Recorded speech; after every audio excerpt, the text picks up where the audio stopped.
Freakonomics Radio is sponsored by Ozempic. Innovation happens through rethinking what's possible, and when it comes to GLP-1s, Ozempic pill does just that. Learn more about Ozempic semaglutide tablets, 4 and 9 milligrams, by calling 1-833-OZEMPIC or visit Ozempic.com to view the medication guide and ask your doctor what's possible with FDA-approved Ozempic pill.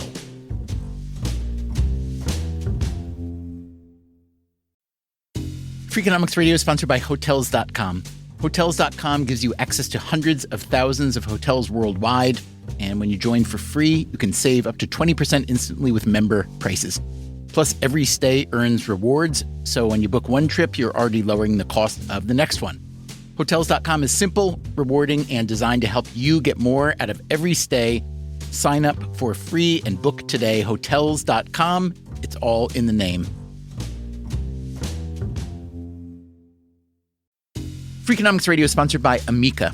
You know what they say, if you want to go fast, go alone. If you want to go far, go together. So go with Amica and get coverage from a mutual insurer that's built for their customers, one that looks after what's important to you together.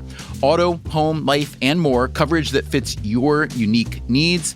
Amica helps you protect what matters most. Visit Amica.com and get a quote today. Hey, podcast listeners, this is Stephen Dubner. It's August, and we here at Freakonomics Radio get really busy this time of year.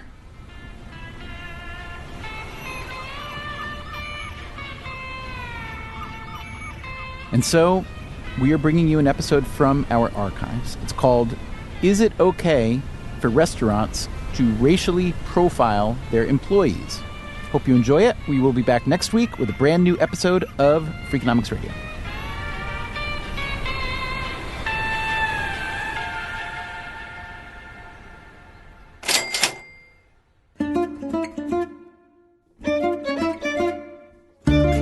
Hey, Levitt, pretend for a minute that you've decided to open up a restaurant. Can you imagine that?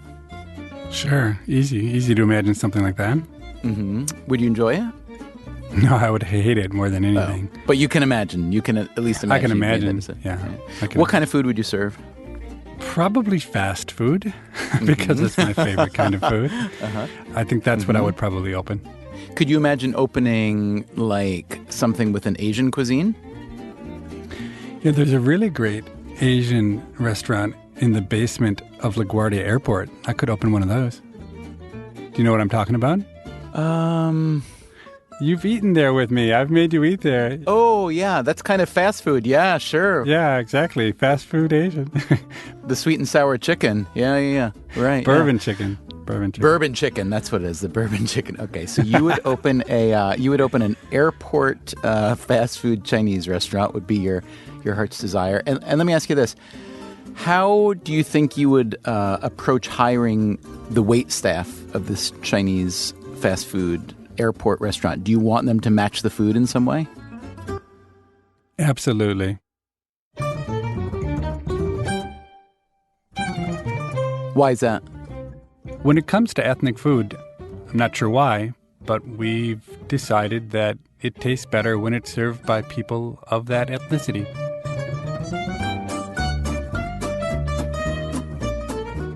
I'm guessing you may have noticed this too. We certainly have in my family. My son Solomon noticed it a few years ago when he was like 10. I have some friends, New Yorkers, who lived in Japan for several years, learned the language, and then moved back to New York. And for one of their first meals back, they went to an authentic Japanese restaurant, and they started talking to the waiter in Japanese. But he did not know a word of Japanese because he was Korean. The other waiters there were Vietnamese, Filipino, Chinese.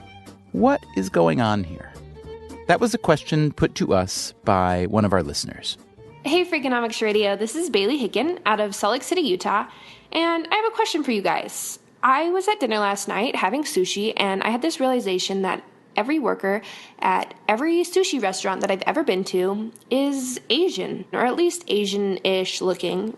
So is it a prerequisite that you have to be Asian looking to work at a sushi restaurant? And if it is, can they do that?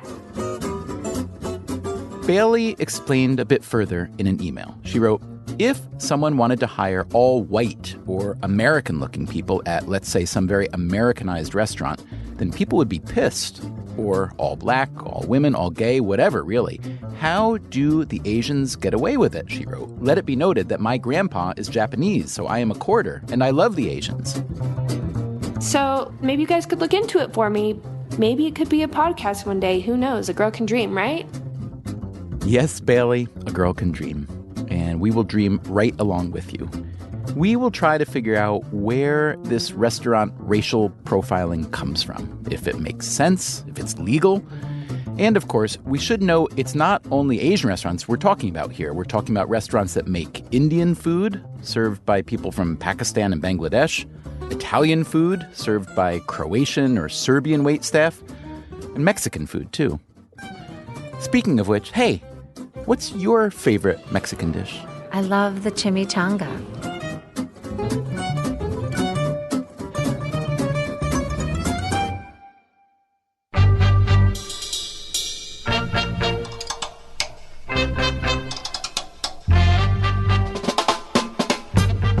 From WNYC Studios, this is Freakonomics Radio, the podcast that explores the hidden side of everything.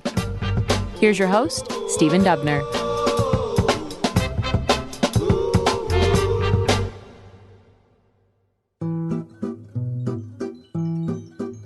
Neither Steve Levitt nor I have ever run a restaurant. So, to try to figure out the ethnic hiring patterns at restaurants, I thought we'd start with some people who actually do run a restaurant.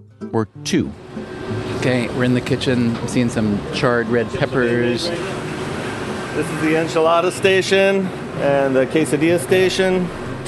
That's Nat Milner. And this is his wife, Liz O. Milner. This kitchen smells amazing. Liz and Nat own and operate two restaurants in Manhattan on the Upper West Side, pretty close to where I live, as it turns out. And as it turns out, my family and I really like both their restaurants. One is called Elizabeth's Neighborhood Table, named after Liz. It calls its cuisine thoughtful American comfort food. And right next door is Gabriella's Restaurant and Tequila Bar. That's where we are now. You want to walk us through here, the kitchen, quickly? Sure. Gabriella's, as you've probably figured out by now, is a Mexican restaurant. This is Rita. Rita's in charge of everything. She makes all the sauces, the mole. Bien. This is the homemade corn tortillas being made right here. It's a real old school metal press. You just put a ball of dough in there, flatten it out, and throw it on the hot griddle. Nat Milner comes from a real New York restaurant family.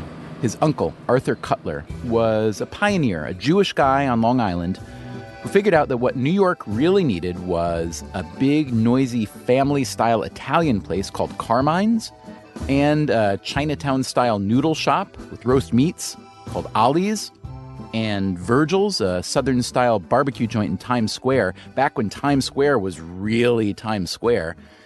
Arthur Cutler liked to zig when everybody else was zagging, as I learned from his nephew, Nat. So let's go back to the beginning of Gabriella's. First of all, who is Gabriella, the person? Well, Gabriella worked for my uncle, and she would have been helping out with my cousin and cooking meals once in a while. And my uncle would come home and say, well, holy cow, this food is great. What is this? It was like the late 80s, early 90s, and everything was Tex-Mex. Mm-hmm. And Gabriella said, I don't know, this is just what I cook at home. She's Mexican, Gabriella? Yeah. Gabriella Hernandez. Mm-hmm. So it was kind of home-style, fresh Mexican. What part of Mexico is she from? Guadalajara. Okay. And so your uncle says, hey, we should open a restaurant featuring your food? That's the way it worked? Yeah, basically. She brought up, her whole family came into the business, and her uncle was the original chef. He came up with Hector came up with all the recipes and designed the whole menu and put it all together. So when we call Gabriella's a Mexican restaurant, it really is pretty Mexican. The moles, the ceviches, the chimichangas. Arthur Cutler, Nat's uncle, the restaurant pioneer, he died young in 1997. Nat was living in Alaska, where he'd gone to hang out, fish salmon, and that's where he met Liz. She's from Boston. She went to Alaska as a Jesuit volunteer. By now, they'd fallen in love, married, had a kid, and when Nat's uncle died and Nat heard the family could use some help in their restaurants back in New York, Nat and Liz moved back, and Nat wound up running Gabriella's. The food today is pretty much the same as it was at the beginning. The recipes are authentic Mexican. The vibe is Mexican-ish. The tequila is most definitely Mexican. Nat and Liz regularly go to Mexico to taste tequila from the barrels to decide which batch to bring back to Gabriella's. Should we be drinking some while we talk? We could. It's almost time. We have our own select barrels here. There'd be perfect breakfast tequila. Do you really? Is there a breakfast tequila? We could make something up. Nat showed me a selection of Blanco tequilas, that's clear, unaged tequila, and then some reposados. Those are the darker ones that have aged in barrels for less than a year, and some añejos, which have aged longer. So this is a 364-day reposado. Tequila tasting, according to Nat Milner, is a lot like wine tasting. We wafted, we sniffed. You want to give it a little swirl, tip it on the side, swell way over the top of the glass. And then, just before noon, we drank. Cheers. Cheers. Delicious. So good. Yeah, it's kind of yummy, huh? Fantastic. So that's quite a bit of authenticity for a Mexican restaurant in New York. What about the people who work there? So in a given, let's say, busy shift, I don't know, a Thursday night, Friday night, Saturday night, obviously get really busy. How many front of room workers do you have here? We'll have, on a real busy night in the summer, we'll have about 10 servers on. 10 servers, okay. Probably. Is that waitresses, waiters, or is that waiters different? and waiters? Okay, and then... and then bussers and runners and bartenders and barbacks and all the kitchen staff. Okay, all in front of the room, front of the house, on a Friday night, let's say, would be then 20, 25 people? Yeah, that sounds about right. Okay, how many of them are Mexican? Well, I don't really have the breakdown. You don't have the papers in front of you. Yeah, but no, I mean... I would say probably 40%. Oh, is that right? Uh-huh. Yeah, okay. But everyone's pretty much Latin. Everyone right. speaks Spanish. A lot of people are from Colombia, Ecuador, right. Dominican Republic. Does it matter that a server might be Dominican serving Mexican food, in your view? I don't think that matters. Yeah, no. right. But how many non-Latinos do you have front of the house? Very few.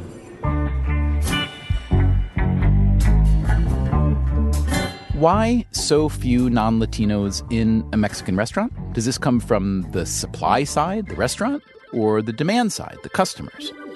As Nat talked me through it, he pointed out that he doesn't actually do the hiring, the general manager does, and he is from Mexico. You have a corporate culture, right? And you have a group of people and you're trying to grow a team. And, you put out ads, a lot of ads go in Spanish newspapers, or especially for the back of the house. The front of the house, we tend to always have a good selection of people who want to work, and we don't really advertise. They kind of come to you through other people who are working here. And, gotcha. And right. we have sisters and brothers and cousins and right. extended families working throughout the. I assume they're mostly then speaking Spanish to each other on the job. Mostly, yeah. Gotcha. Especially in the back. Especially in the back, right. So the back is all Latino as well? Mm-hmm. Gotcha. Okay, so what if I, however, am 25 years old, I just moved to New York from Pennsylvania, and I happen to be white, and I'm looking for a waiter job or waitress job, and I come to you guys, we would hire you, for sure. You would? Yeah, you want a job? I do not actually. At this moment, I do not. Although I could be your tequila taster. I think I'd be good at that. We honestly don't get a lot of people like that walking in. Yeah, so that's what I want to know is how it works. So is it a kind of self-selection in terms of the hiring and the applying? In that sense, yeah. I mean, like back in the day, you could be 16, 17, 18 years old looking for a job as a busboy. Right. Now those jobs just aren't there because you have adults who want those jobs. Like even paper boys are now adults. Yeah, I mean, you have paper people men. who, why would I have a 17-year-old working here when I can have a right. 28-year-old man who has a baby and is right. trying to support his family? Now, let me ask you this. For the people who come here to eat, do you think they care that the front of the house is all Latino in terms of making it kind of the right experience, whether that's about authenticity or whatnot? I think there's a little aspect of that, but I don't give it much credence. I mean, yeah. It might be a little bit. I know that when you walk into Gabriella's, you don't want to see me. I mean... Why? I mean, I don't mind seeing you. I know, but you're looking to see Gabriella, right? I have red curly hair and a red beard, and I mean, I think there's something to say about that. I mean, that people want to come to a Mexican restaurant and be surrounded by Spanish-speaking people with dark hair. Right, yeah. For one, I feel like the pace, the way things move here, I know we've had some people come in who are not Latino, but they'll be here, but they don't stay long. I think it's just one of those things where it's moving fast. You're in the kitchen. You're speaking Spanish. It's because so it's a language You understand barrier. the food. You're excited about the food. If you come to work here and you don't speak Spanish and you don't fit in with the culture of the family meal and eating with people and laughing with people, you kind of feel like you're a little bit outside of it. I even feel that when I'm walking around, but I just muscle through.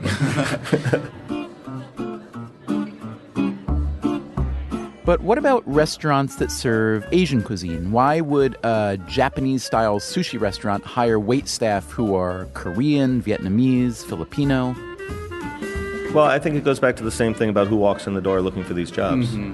You know, if I'm Asian, I'm not going to go to a Mexican restaurant and say, you know, can I get a job here? I mean, you might, and, you know, we hire all kinds of people, but, you know, you might rather go to an Asian restaurant and feel a little more, you know, I don't have a good answer for that.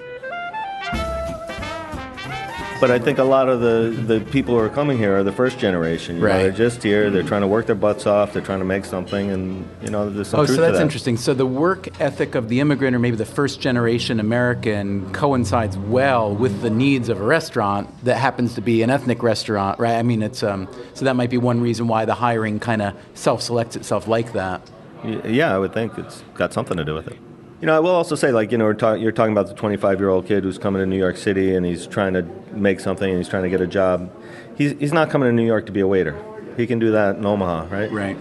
So he's coming here to do something else, whatever that might be. It's like that TV show Taxi, right? No, none of them were really taxi drivers except for Alex, right? Everyone was an actor, one was a boxer, one was a comedian, whatever. Right. It's the same kind of thing. So if he's sitting here and I have someone who's more of a you know, sees the restaurant industry as a career, right? You know, I would certainly think of them over someone who's, you know, maybe going to be here 3 months and then get a show on Broadway and disappear or whatever. Right. Yeah. And that is a problem that Nat and Liz have had at their other restaurant, Elizabeth's Neighborhood Table. From the street, the two restaurants are just next door, but from the back, through the kitchen at Gabriella's, you see they're actually attached. And we have a secret back door over here. And just like that, you go from a kitchen producing guacamole and ceviche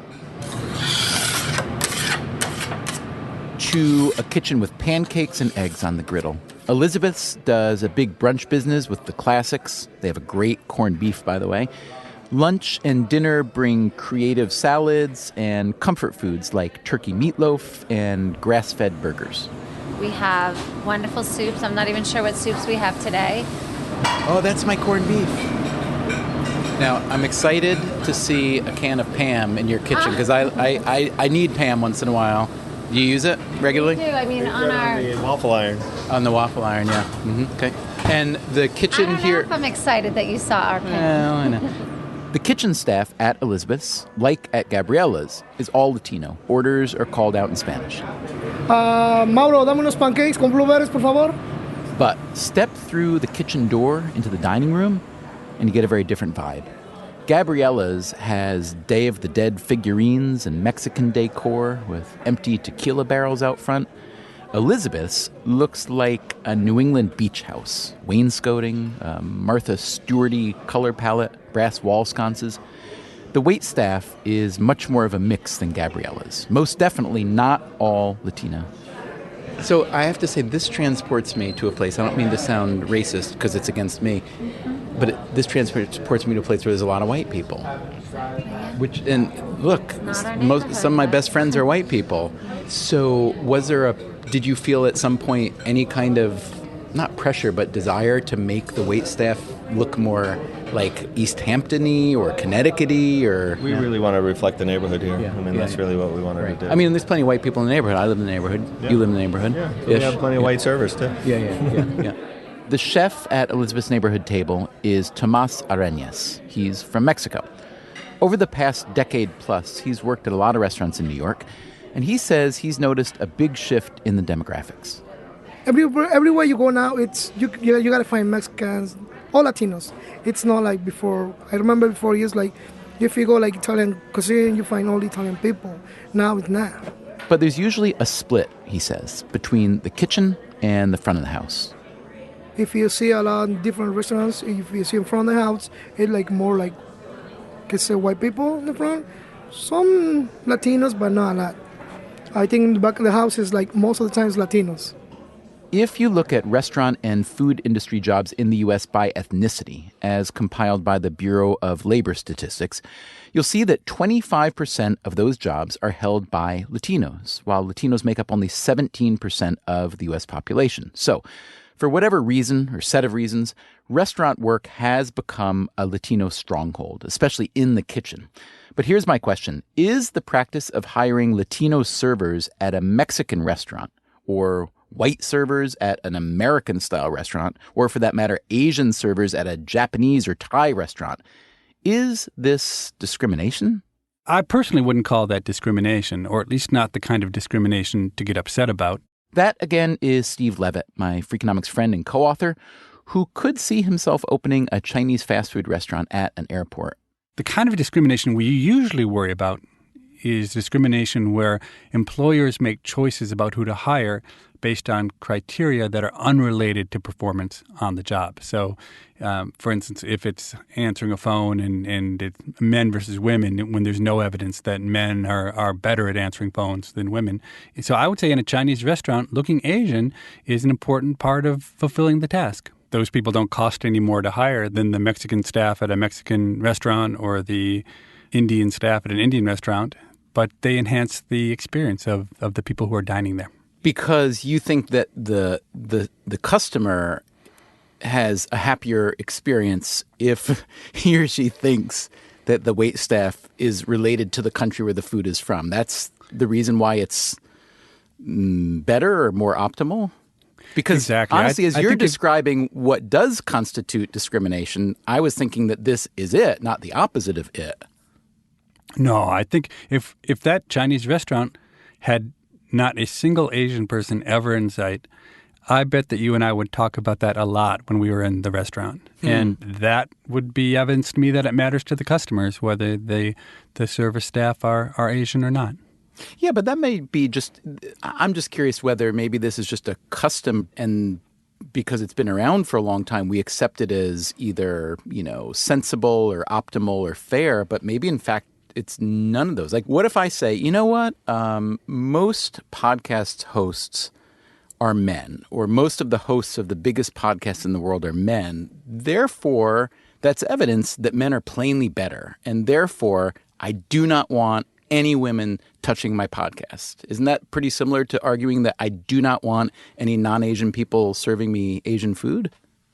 I think that's a little different because your question really intersects with how we think about markets. And in general, economists tend to think that when there are a lot of different options for workers to go out and find jobs in different places, the impact of the kind of discrimination or at least differentiation that you're describing at this Chinese restaurant just turns out not to be very important. Now, if there were no jobs, if the only jobs in the economy were Chinese restaurants, then we would really worry a lot about who gets hired and doesn't at restaurants. But in a world where there are Japanese restaurants and Mexican restaurants and Indian restaurants and fast food restaurants, I just can't get too excited about worrying about what I would call discrimination in terms of hiring, when I think you can make a good case, rightly or wrongly, that customers care who serves them. But if you think about it realistically, why should it matter what the ethnicity is of the server in a Chinese restaurant? You might very well worry about the cook, but you don't see the cook. But somehow the server, you're right, is probably just decoration, right? It's not important to the quality of the food. All right, so Levitt, let's pretend that the restaurant that you decide to open, or maybe we'll open it together. You and I are going to open a restaurant together, let's say in New York, and let's say it's Swedish, okay? And we call it Smorgasbord, okay? Does this mean that you want to hire only really Swedish-looking people? Absolutely. You want to hire a bunch of tall, blonde people with blue eyes who are probably good skiers, and yeah, that's what you want? For sure. If I have a Swedish restaurant, I want to fill it up not just with people who are tall and blonde, but who have nice Swedish accents as well, whether they're real or fake. And so how do you advertise for those jobs in the paper?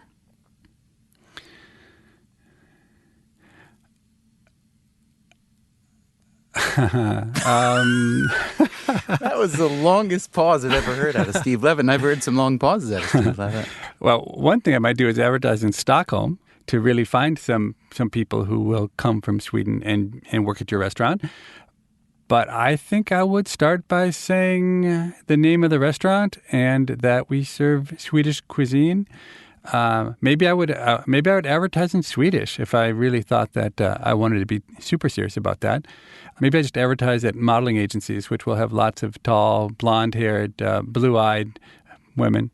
All right, but let's be honest. It's trickier to advertise. I'm not going to say whites only or blondes only for a Swedish restaurant, whereas if I open an Indian restaurant, I know that my customers in New York, the vast majority of them may not know or care the difference between an Indian waiter, a Pakistani waiter, a Bangladeshi waiter, etc., right? So I can lump them together comfortably. I can't lump together like blonde whites, though, comfortably, can I? And if not, is that fair? I think you can lump them. Can you tell the difference between a Swede and a German and a Finn? I can't. At first blush, I'd say absolutely not, right? But when I say lump together, I mean put out my net to attract them. Yeah, so that is a different question. I wonder what would happen if you put a want ad in the paper that said, looking for Swedish-looking people to serve in my restaurant. I'm guessing you're sued within 24 hours. That's what I'm guessing. But if you're on Broadway, aren't you allowed to do that? On Broadway, they could say, we need a character who has these characteristics. And they would say that's because it's important to how, the play it can't be done. A verisimilitude, right. So like if I decide to open, let's say, a restaurant featuring, Jewish deli food, right? And I want to hire only Jewish waitstaff, I can do that okay? According to your lights? Yeah. I mean, not only, of course, what we're saying isn't that you have to hire only Jews to work in your deli. They just have to be people who look like they're Jews, who can pass for Jews. Now, you might actually have a harder time there because what you risk if you have a deli and people want to start speaking Hebrew or Yiddish, then you really want, people who are Jewish there. And the same, what if people come into our smorgasbord restaurant and they start speaking Swedish to our poor German waitresses who don't know anything about Swedish? We could be in trouble. And that's the sense in which I think it really is defensible to want to hire people who fit the part. Mm-hmm. And I don't know anything about the legal background on it, but I would be fascinated to find out what the legal standing is of those kind of choices, because my hunch is that you might be able to get away with that. Are you going to have some experts on? You should have a legal expert on, for sure. Okay, Levitt. After the break, we will have a legal expert on to talk about ethnic-based restaurant hiring.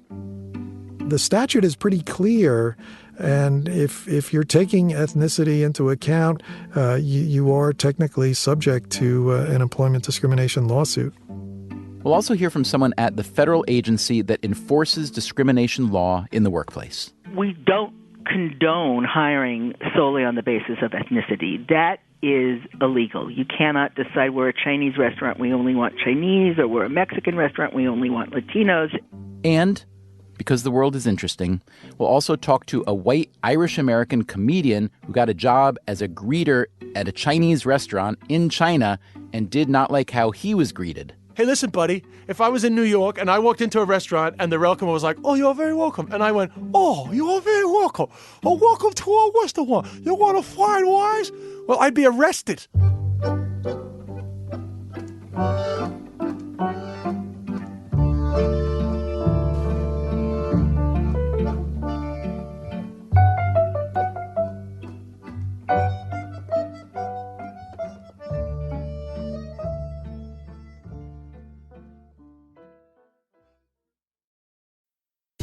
Freakonomics Radio is sponsored by Ozempic. Innovation happens through rethinking what's possible, and when it comes to GLP-1s, Ozempic pill does just that. Learn more about Ozempic semaglutide tablets, 4 and 9 milligrams, by calling 1-833-OZEMPIC or visit Ozempic.com to view the medication guide and ask your doctor what's possible with FDA-approved Ozempic pill.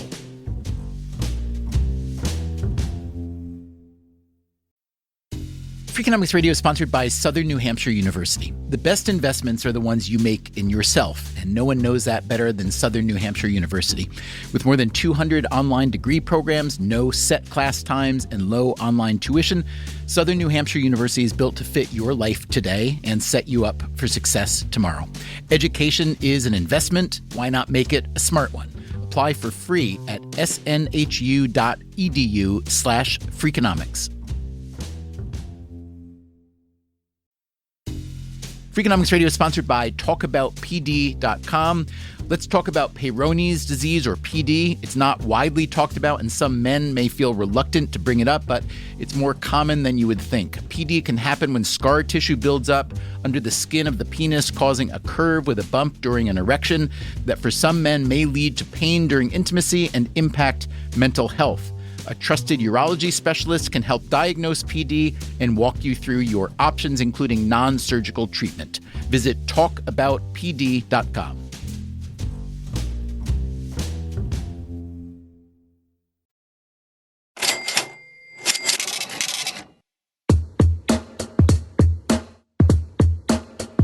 Des Bishop is a comedian, very popular in some parts of the world. So would you please welcome Mr. Des Bishop? That's him appearing on a late-night talk show in Ireland. Oh, yeah. Thank you. You're so welcome, as always. This is cool, man. I actually know Bishop grew up in New York and moved to Ireland as a teenager. He has hosted shows on Irish TV that are part comedy, part reality series. One of them was about sending an American-Irish comic to China to see how he made out. Des Bishop is in China. So, for the past 2 years, Bishop lived in China. He studied Mandarin, he lived with a Chinese family and immersed himself in the culture, and he performed his stand-up act in Mandarin. Okay, so can you give us, like, maybe the beginning or a favorite part of your Mandarin routine in Mandarin right now, and I'll see how it works on me? Okay, this is a quick one. So, 我跟我的女朋友吵架。他说我很委屈. You're just laughing at my Chinese. That's different. I love it. Yeah. I'll translate this in a minute. Okay, so, later you can translate. Yeah. 他说我很委屈，你知道吗？我很委屈。然后我看我手机，然后他就跑了。我说你去哪儿？他说我们吵架，你看你手機。我說我不知道委屈是什麼意思。That gets a great laugh. I actually did that on Chinese television, got a great laugh. You had me at Tashua. Yeah. Okay, so tell me what you actually said. So basically, that's a joke about an argument I had with my girlfriend. It's kind of the whole routine. It comes from a routine about dating a Chinese girl. Okay. And so basically, we were having a massive argument. There's not one bit of this that's made up. It's 100% true. I have to say, when I hear you talk in Mandarin, not understanding literally a single syllable, I am inclined to laugh just because you sound like a comic. Do you know what I mean? Like you're like the melodic, the melody of it and the intensity of it and the way you pace things. So to me, your Mandarin sounds awesome. I have no idea. Is it pretty good or not really? Well, to my American and Irish friends, it's absolutely amazing. But for Chinese people, to be honest, for Chinese people, they find it amazing that I can get laughs with my very average, if not poor Mandarin, but I get away with it with I guess maybe the bit of New York confidence or something. So my Chinese is not bad for the amount of time I've been studying. It's pretty good, but it's by no means eloquently fluent. As part of the TV show that Des Bishop was making in China for Irish TV, he took a job as a greeter in a Chinese restaurant. Not a host, just a greeter. A host actually sits people. I literally just had to greet people. That's all you did? Why would they hire someone to do that? Especially, that's a job. That's like a real job in China. A yin bin yuan is literally a welcomer. That's their job. Okay.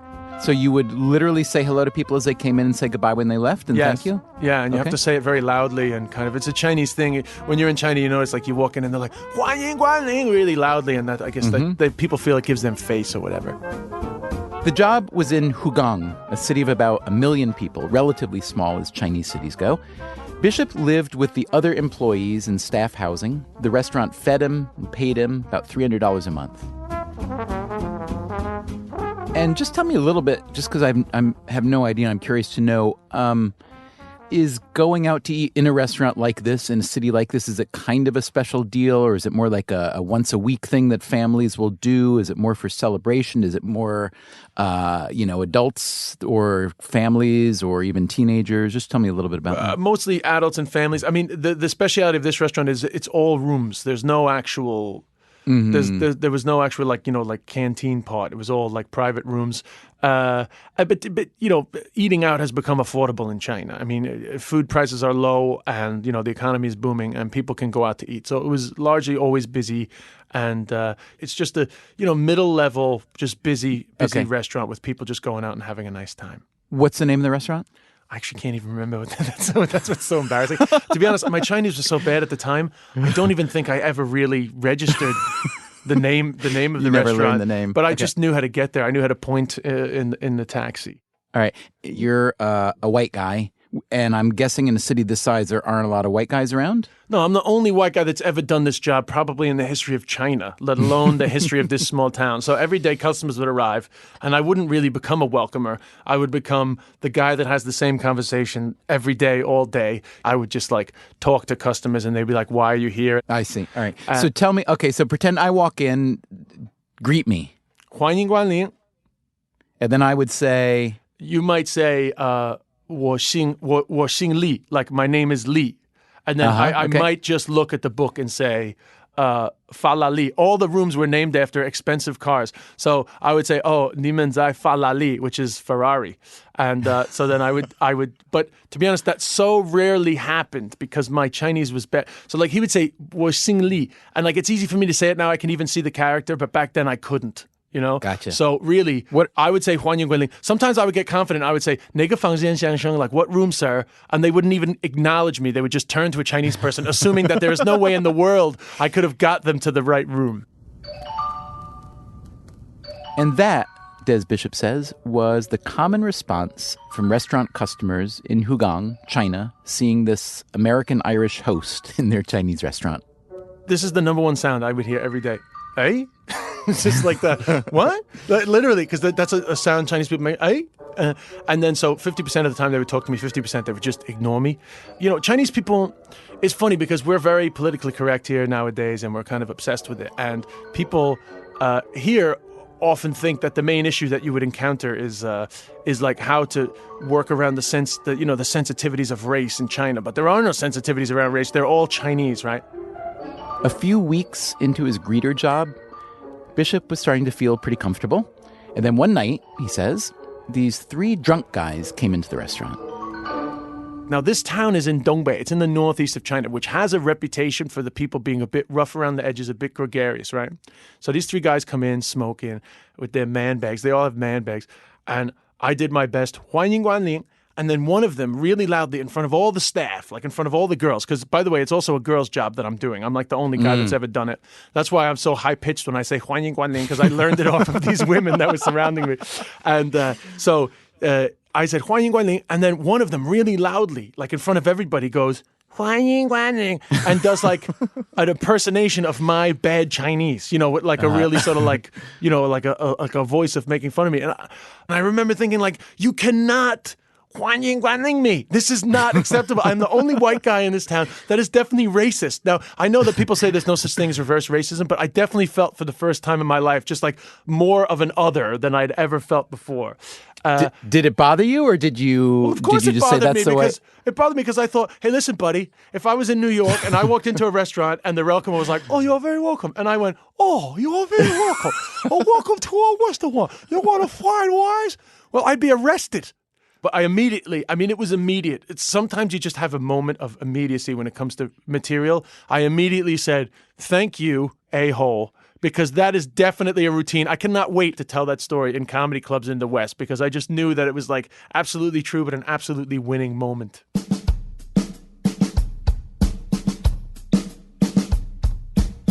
So, if the American-Irish Des Bishop was not authentic enough as a Mandarin-speaking greeter in China, where all the customers were Chinese, would he be any more authentic as an English-speaking host at maybe a Chinese restaurant in New York or California or Salt Lake City? Or, to ask the question we really want to answer, Is the practice of hiring restaurant workers who match the cuisine fair? Yeah, there are a couple of different ways to answer that question. That's the legal expert we promised you. John Donahue teaches at Stanford Law School. He's an economist as well as a lawyer, and he's an expert on employment discrimination.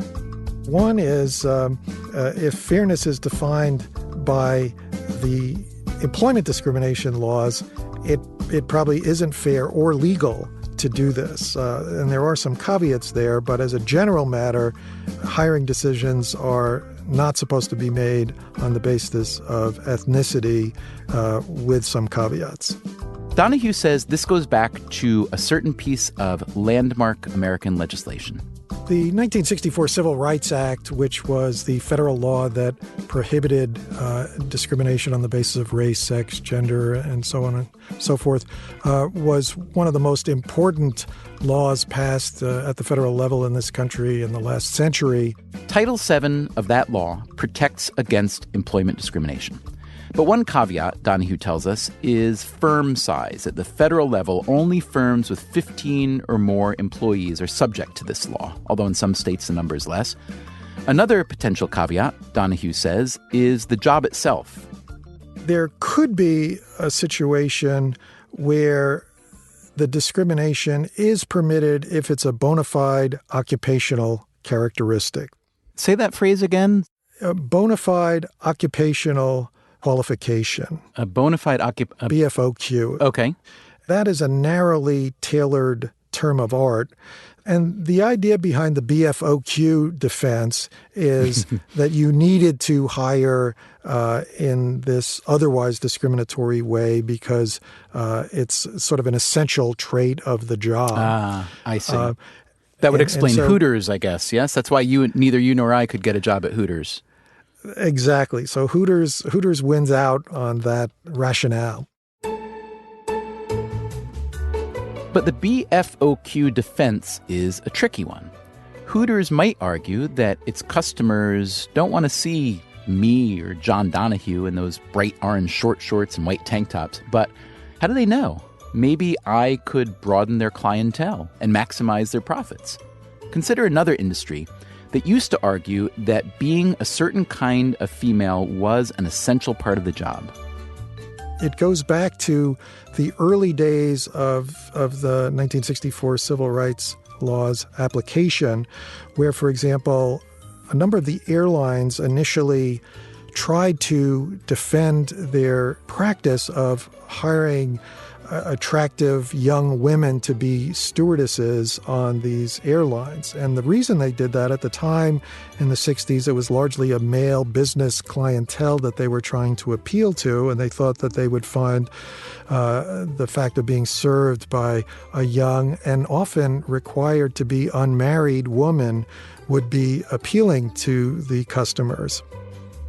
This began to change in the late 1960s with a lawsuit filed by the Equal Employment Opportunity Commission, or EEOC. That's the agency that enforces Title VII, and a man named Celio Diaz Jr. He wanted to be a flight attendant, and he sued Pan American Airlines for discrimination. And they defended, they said, look, we're not doing anything discriminatory. We're just satisfying our customers' demands. And they brought in surveys that showed overwhelmingly their customers did want to be served by young, unmarried, and presumably attractive women. But the courts ruled that part of what the employment discrimination laws try to do is overcome discriminatory preferences and perhaps change those discriminatory preferences by opening up the job to everyone in a non-discriminatory fashion. But I wonder, look, we just lived through a period where unemployment could be really crushing for a lot of people. And there were a lot of people who were willing to take a lot of jobs that they might not have been willing to take 5 years earlier, 10 years earlier in a different economy. And I could imagine that there would be some people out there based on nothing more than what their face looks like that said, I would have loved to have a job waiting tables in a sushi restaurant or in a Mexican restaurant or in an Italian restaurant. But because I don't look Asian and I don't look Latino and I don't look Italian, then those were off limits to me. So could you imagine a time in the perhaps not too distant future where this kind of hiring practice is looked at as unacceptable and perhaps even illegal? It certainly could happen, and the statute is pretty clear. And if you're taking ethnicity into account without some of these other possible defenses being present, you are technically subject to an employment discrimination lawsuit. I was wondering if we might care more if these were better paying jobs, right? I mean, if we were talking about software engineering or lawyering, for instance, where the stakes are financially higher, do you think we might have a different outlook on this kind of what seems to be just a, kind of casual, go along, get along, racial profiling hiring practice in restaurants? Yeah, absolutely. The EEOC would care more, but even more to the point, Title VII gives a private right of action to anyone who's excluded, and they're able to bring lawsuits and win attorney's fees. So it's very easy to get a lawyer to take a case where there's going to be a lot of money at stake. But, interestingly, we haven't seen much in the way of litigation in these small ethnic cuisine scenarios. Now, part of that could be, as we talked about, the number of employees. You can also imagine in a slightly different twist from the way we've been describing it, that, let's say a Japanese restaurant owner hires relatives. Then you could say, well, we're not discriminating on the basis of ethnicity. We're discriminating on the basis of, familial relationship, and that might be a way around. But that doesn't get to the core question that we've been discussing, where you're not just hiring within your ethnicity, but in a sense doing a little bit of a bait and switch by hiring other ethnicities.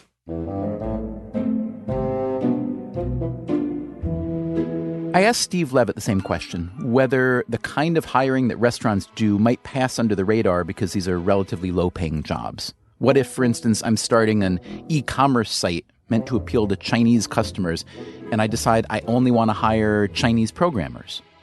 It's a tough question because I believe a lot in the power of firm culture and in the view that intangible things can dramatically affect productivity at companies.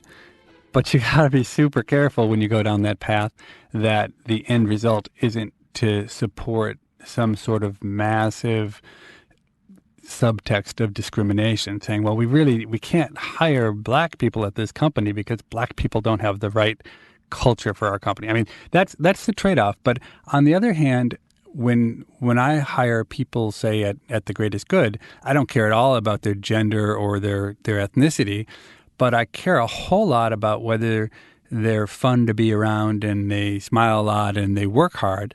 And I don't believe any of those characteristics are correlated with either gender or ethnicity. But on the other hand, I don't know, if you start out by hiring a bunch of, rich white people, maybe you end up wanting to hire a bunch more rich white people, and that can be a problem.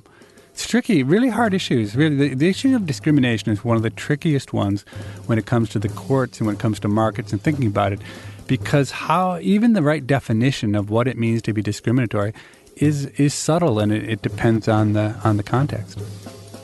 How about the context of a retail clothing store?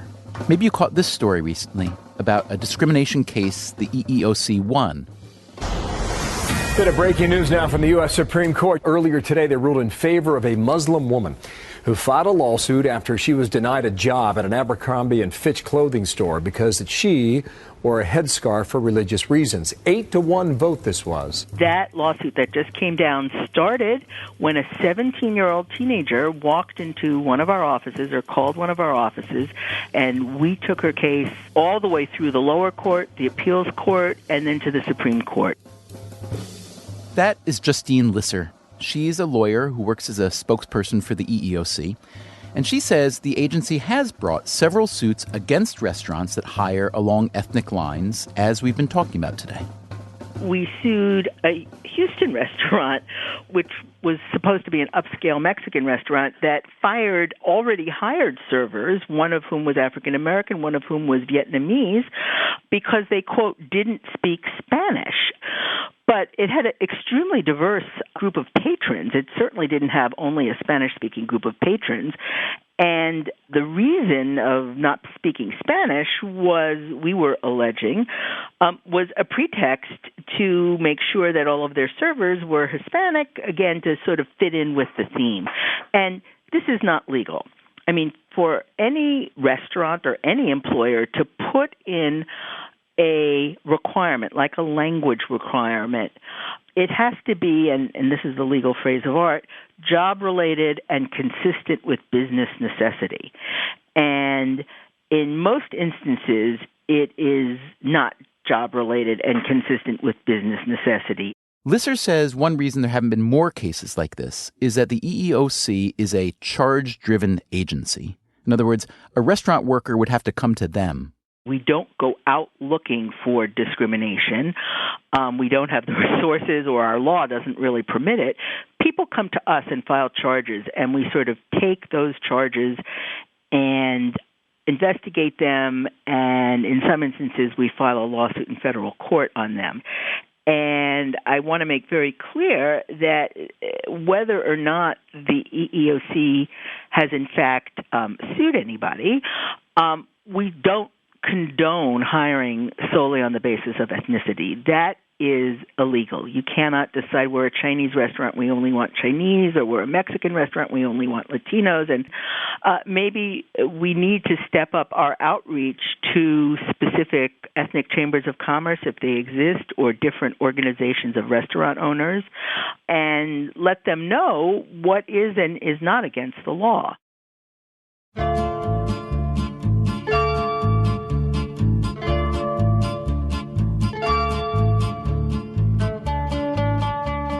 Well, Bailey Hicken in Salt Lake City, Utah, thanks for the question about restaurant hiring. As you can see, there are a lot of answers, most of them not fully satisfactory. Personally, I'm kind of torn by what we learned today.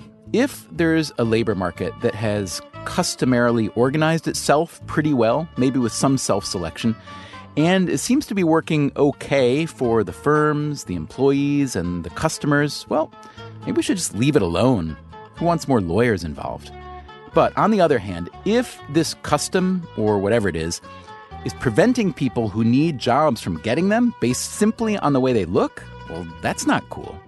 And it goes against the grain of what a restaurant is supposed to be. A place you can go when you're hungry, maybe tired, and sit down, maybe with your family or a bunch of friends, maybe even alone, and pay some money for the privilege of being served right then and there a nice warm meal. That's why I go to a place like Gabriella's, a nearby place you can walk to where you might run into other people you know. Here to take us home is Nat Milner. We want to be the place where the neighborhood comes to celebrate. You know, we're not trying to be the greatest restaurant in New York City. You only go to that restaurant on your birthday or anniversary. We want to be your favorite restaurant. We want to be the place you come home, take off your tie, kick off your high heels, come down, grab a margarita and some guacamole and relax. Whether you're celebrating Surviving Monday or some milestone event, we want to be the place that the neighborhood comes to hang out. We have these little rooms here that you can just grab. I don't know about your apartment, but we can't entertain in ours. It's full of kids and stuff. So whenever we get together with people, just like anyone else in the neighborhood, we grab a little room, have guests over, and have some fun. Celebrate. Cheers to honesty. To honesty.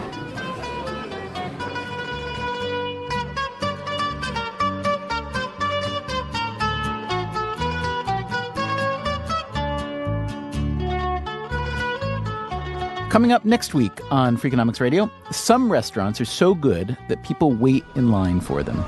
Okay. I'm getting out of it. It's hot. Right. I could keel over right now. How long ago did you get here?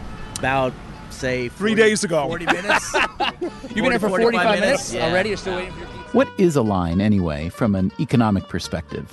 We use queues as a way to deal with short-term fluctuations in demand. Okay, fluctuate this. Standing in line stinks. So, what's to be done about it? There are a lot of good ideas that people hate when you tell them about it. You'll hate this idea, all right. That's next time on Freakonomics Radio.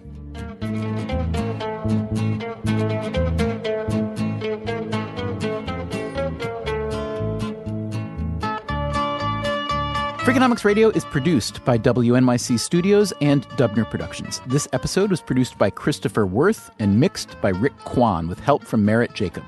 Our staff also includes Irva Gunja, Jay Cowett, Greg Rozalski, Caitlin Pierce, Allison Hockenberry, Emma Morgenstern, and Jolenta Greenberg.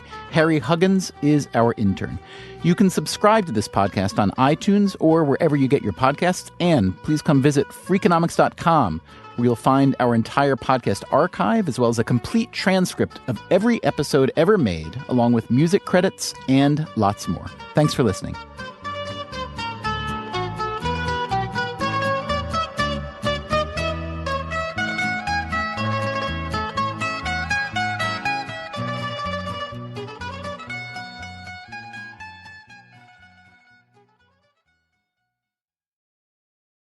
This podcast is sponsored by Made In Cookware. Made In partners with multi-generational artisans and some of the world's best chefs to create professional quality cookware, knives, and kitchen tools. Their products are trusted in Michelin-starred restaurants worldwide and designed to perform just as well in your kitchen. From 5-ply stainless clad to carbon steel, every piece is built to last and made to actually make you a better cook. Discover award-winning cookware at madeincookware.com. Freakonomics Radio is sponsored by Vitamix. According to the LA Times, the average American home contains 300,000 items, including a staggering number of appliances. All those gadgets, just clutter. But there's one tool that delivers what a dozen others only promise. From pureeing to chopping, Vitamix blenders bring the power of an entire kitchen to your countertop, offering enduring performance and precision you can count on. In a world full of clutter, do more with less. Visit Vitamix.com and shop now.